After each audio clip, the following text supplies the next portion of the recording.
Doctor എനിക്ക് ഭയങ്കര ക്ഷീണമാണ്, അല്ലെങ്കിൽ ഭയങ്കര തണുപ്പാണ്. സാധാരണ നമുക്കെല്ലാവർക്കും ചൂടുള്ള സമയത്ത് അവർക്ക് ഭയങ്കര തണുപ്പായിരിക്കും, ചില്ലിനെസ് ആയിരിക്കും. നമുക്കെല്ലാവർക്കും തണുപ്പുള്ള സമയത്ത് അവർക്ക് ഭയങ്കര ചൂടായിരിക്കും, ചൂട് സഹിക്കാൻ പറ്റുന്നില്ല എന്നൊക്കെയാണ് പറയാറുള്ളത്. സാധാരണയായി കോമൺ ആയിട്ട് തൈറോയിഡിന് കാണപ്പെടുന്ന ലക്ഷണങ്ങളാണിത്. സാധാരണ തൈറോയിഡ് പേഷ്യൻസ് പറയുന്ന ലക്ഷണങ്ങളാണിത്. സാധാരണ ആളുകൾ ക്ലിനിക്കിലോട്ട് വരുമ്പോൾ ഡോക്ടറെ എനിക്ക് തൈറോയിഡ് ആണ് എന്ന് പറയാറുണ്ട്. അഥവാ ഈ തൈറോയിഡ് എന്ന് പറയുന്നത് ഒരു ഗ്രന്ഥിയുടെ പേരാണ്, ഒരു അസുഖത്തിൻ്റെ പേരല്ല. അഥവാ നമ്മുടെ തൊണ്ടയിൽ കാണപ്പെടുന്ന ഒരു ബട്ടർഫ്ലൈ ഷേപ്പിലുള്ള ഒരു ഗ്രന്ഥിയാണ് തൈറോയിഡ് എന്ന് പറയുന്നത്.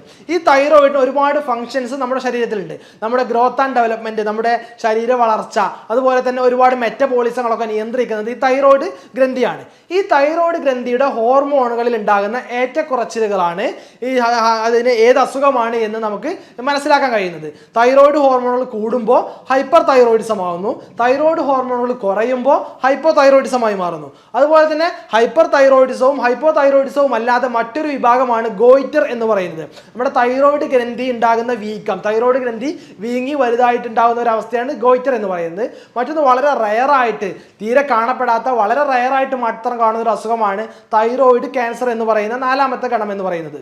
ഇനി പ്രധാനമായിട്ട് ഈ തൈറോയിഡിൻ്റെ ഈ ടൈപ്സുകളിൽ തൈറോയിഡിൽ ഉണ്ടാകുന്ന ലക്ഷണങ്ങൾ എന്ന് പറയുന്നത് ഏറ്റവും പ്രധാനമായിട്ട് നേരത്തെ പറഞ്ഞ പോലെ ക്ഷീണം, അതുപോലെ തടി ഉണ്ടാവുക, അങ്ങനെ ചൂടും തണുപ്പും സഹിക്കാൻ പറ്റാത്ത ഒരവസ്ഥ, ഇതൊക്കെയാണ് സാധാരണഗതിയിൽ ഉണ്ടാകുന്ന ലക്ഷണങ്ങൾ എന്ന് പറയുന്നത്. ഇനി ഒബിസിറ്റി ഉള്ള ആളുകൾക്ക് ഒരുപാട് ആളുകൾ ചോദിക്കാറുണ്ട്, എന്താണ് ഈ ഹൈപ്പോ തൈറോയിഡിസ് ഉള്ള ആളുകളിൽ തടി കൂടുതലായി കാണുന്നു, ഹൈപ്പർ തൈറോയിഡിസ് ഉള്ള ആളുകളിൽ തടി കുറഞ്ഞതായിട്ട് കാണപ്പെടുന്നു എന്നുള്ളത്. സാധാരണയായിട്ട് തൈറോയിഡിൻ്റെ ഹോർമോൺ കുറയുന്ന അവസ്ഥയാണല്ലോ ഹൈപ്പോ തൈറോയിഡിസം. തൈറോയിഡിൻ്റെ ഹോർമോൺ കുറയുന്ന സാഹചര്യത്തിൽ BMR എന്ന് പറയും, നമ്മുടെ ബേസൽ മെറ്റബോളിക് റേറ്റ് എന്ന് പറയുന്ന ഈ ഒരു മെറ്റബോളിസത്തിൻ്റെ അളവും കുറയുന്നു. കാരണം ഈ BMR, ബേസൽ മെറ്റബോളിക് റേറ്റ് നിയന്ത്രിക്കുന്നത് തൈറോയിഡ് ഹോർമോണാണ്. അപ്പോൾ തൈറോയിഡ് ഹോർമോൺ കുറയുമ്പോൾ സ്വാഭാവികമായിട്ടും BMR കുറഞ്ഞു വരുന്നു.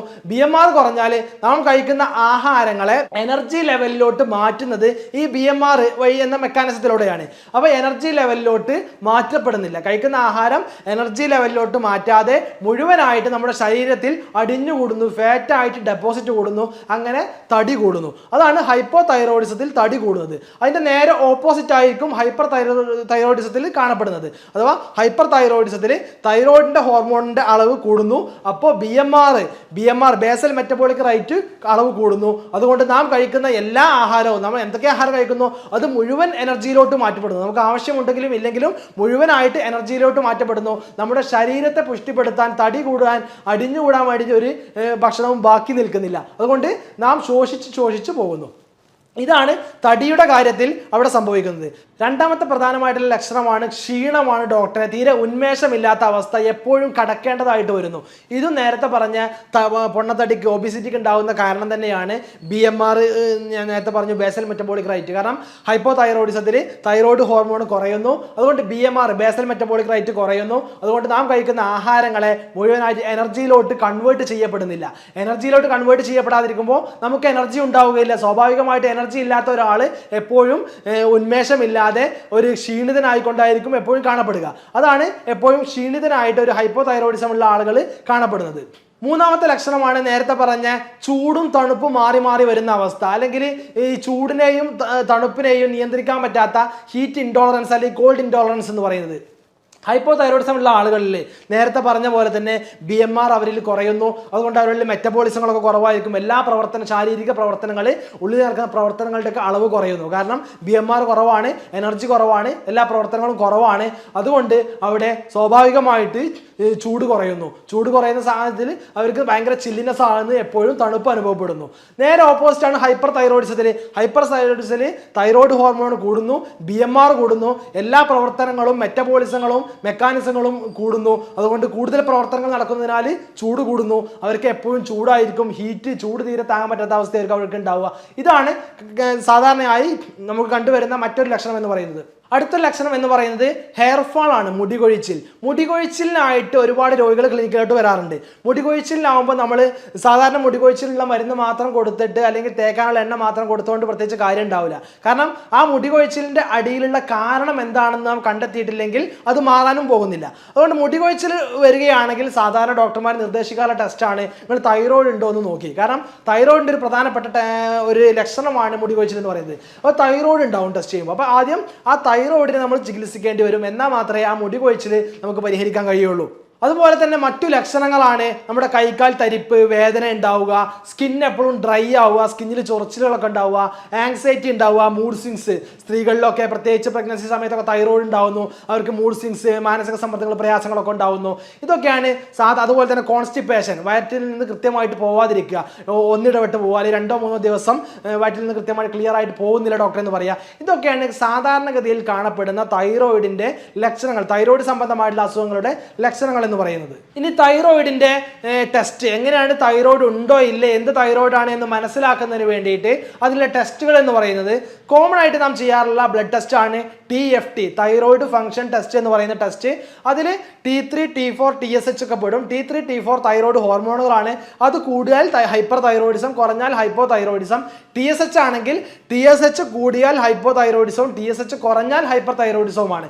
ഇനി ചില ആളുകൾക്ക് ഈ തൈറോയിഡിന്റെ ഈ ഹോർമോണുകളൊക്കെ നോർമൽ ആയിരിക്കും, എന്നാലും അവർക്ക് ഇത്തരം ലക്ഷണങ്ങളൊക്കെ ഉണ്ട് എങ്കിൽ നമ്മൾ അടുത്തൊരു ടെസ്റ്റ് ആയിട്ടുള്ള തൈറോയിഡ് ആന്റിബോഡി ടെസ്റ്റ് ചെയ്യേണ്ടതുണ്ട്.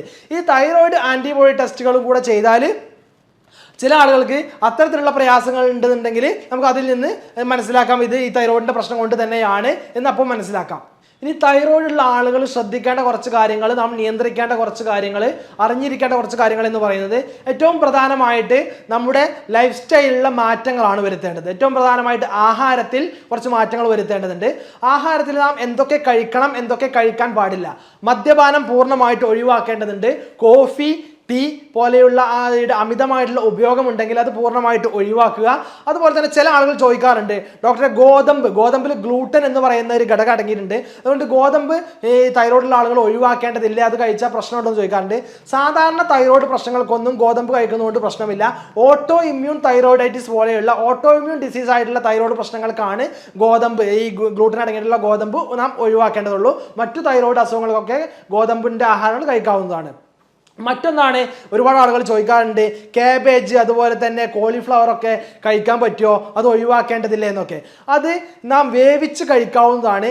വേവിക്കാതെ നമ്മളുടെ വെസ്റ്റേൺ സ്റ്റൈലിൽ വേവിക്കാതെ പച്ചയായിട്ട് ഈ തൈറോയിഡുള്ള ആളുകൾ കഴിക്കാൻ പാടില്ല. തൈറോയിഡുള്ള ആളുകൾ നിർബന്ധമായിട്ടും കാബേജൊക്കെ കഴിക്കുമ്പോൾ അത് വേവിച്ചതിന് ശേഷം മാത്രമാണ് കഴിക്കേണ്ടത്. മറ്റൊന്ന്, വെള്ളം ധാരാളമായിട്ട് കുടിക്കേണ്ടതുണ്ട്. അതുപോലെ തന്നെ കൃത്യമായിട്ട് എക്സസൈസ് ചെയ്യേണ്ടതുണ്ട്, വ്യായാമം ചെയ്യേണ്ടതുണ്ട്. മറ്റൊരു കാര്യം എന്ന് പറയുന്നത് ആഹാരത്തിൽ ധാരാളമായി തൈര്, പാല് പോലെയുള്ളവ ഉൾപ്പെടുത്തുക. തൈരും പാലും ആഹാരത്തിൽ കൂടുതലായിട്ട് ഉൾപ്പെടുത്തുക.